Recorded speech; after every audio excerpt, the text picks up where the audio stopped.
സിറിയയിൽ 24 വർഷം നീണ്ട ബഷാറുൽ അസദ് ഭരണത്തിന് കഴിഞ്ഞ ദിവസം പ്രതിപക്ഷ സേന നടത്തിയ നീക്കം അന്ത്യം കുറിച്ചിരിക്കുകയാണ്. ചരിത്രപരമായും സാംസ്കാരികപരമായും ഇന്ത്യയുമായി ദീർഘകാലം ബന്ധം പുലർത്തുന്ന രാജ്യമാണ് സിറിയ. അസദിന്റെ ഭരണകാലത്തുൾപ്പെടെ വലിയ വളർച്ചയാണ് ഇരു രാജ്യങ്ങളും തമ്മിലുള്ള നയതന്ത്ര ബന്ധത്തിലുണ്ടായത്. ഫലസ്തീൻ പ്രശ്നങ്ങളും ഗോലാൻ കുന്നുകൾക്ക് മേലുള്ള സിറിയയുടെ അവകാശവാദവും ഉൾപ്പെടെ നിരവധി അന്താരാഷ്ട്ര വിഷയങ്ങളിൽ ഇന്ത്യ സിറിയയെ പിന്തുണച്ചിട്ടുണ്ട്. അതേസമയം കശ്മീർ വിഷയത്തിൽ സിറിയ ഇന്ത്യക്കൊപ്പം നിലകൊണ്ടു. കശ്മീർ ഇന്ത്യയുടെ ആഭ്യന്തര വിഷയമാണെന്നായിരുന്നു സിറിയൻ നിലപാട്. ഐക്യരാഷ്ട്രസഭയിൽ സിറിയക്കെതിരായ ഉപരോധത്തെ പിന്തുണയ്ക്കാൻ ഇന്ത്യ വിസമ്മതിച്ചിരുന്നു.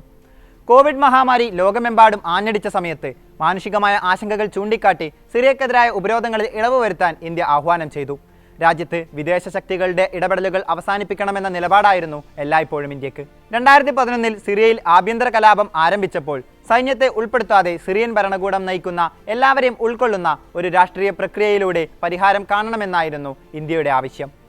ആഭ്യന്തര യുദ്ധത്തിന്റെ കൊടുമുടിയിൽ നിൽക്കുന്ന സിറിയക്കെതിരെ നിരവധി രാജ്യങ്ങൾ തിരിഞ്ഞപ്പോഴും ഇന്ത്യ ബന്ധം തുടരുകയും ദമസ്കസിൽ എംബസി നിലനിർത്തുകയും ചെയ്തു.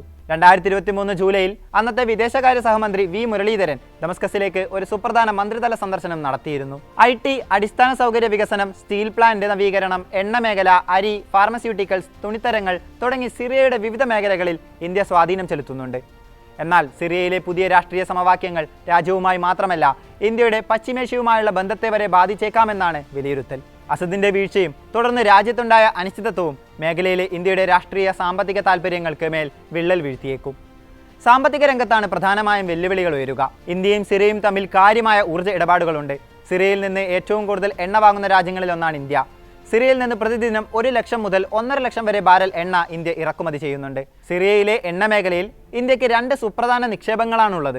ഒന്ന് 2004 ONGCയും IPR ഇന്റർനാഷണലും തമ്മിലുള്ള എണ്ണ പ്രകൃതിവാതക പര്യവേക്ഷണത്തിനുള്ള കരാർ. 2 സിറിയയിൽ പ്രവർത്തിക്കുന്ന ഒരു കനേഡിയൻ സ്ഥാപനത്തിൽ 37% ഓഹരികൾ സ്വന്തമാക്കാൻ ONGCയും ചൈനയുടെ CNPCയും ചേർന്നുള്ള മറ്റൊരു സംയുക്ത നിക്ഷേപം. IT, വളം മേഖലകളിലെ നിക്ഷേപം എന്നിവ സിറിയയിലെ ഇന്ത്യയുടെ പ്രധാന വാണിജ്യ ഇടപെടലുകളിൽ ഉൾപ്പെടുന്നു. കൂടാതെ സിറിയയെ ഉൾപ്പെടുത്തി India Gulf, Suess canal, Mediterranean, Europe ഇടനാഴി നിർമ്മിക്കാൻ വൻതോതിൽ നിക്ഷേപം നടത്താനും ഇന്ത്യ ലക്ഷ്യമിടുന്നതായ റിപ്പോർട്ടുകളുണ്ട്.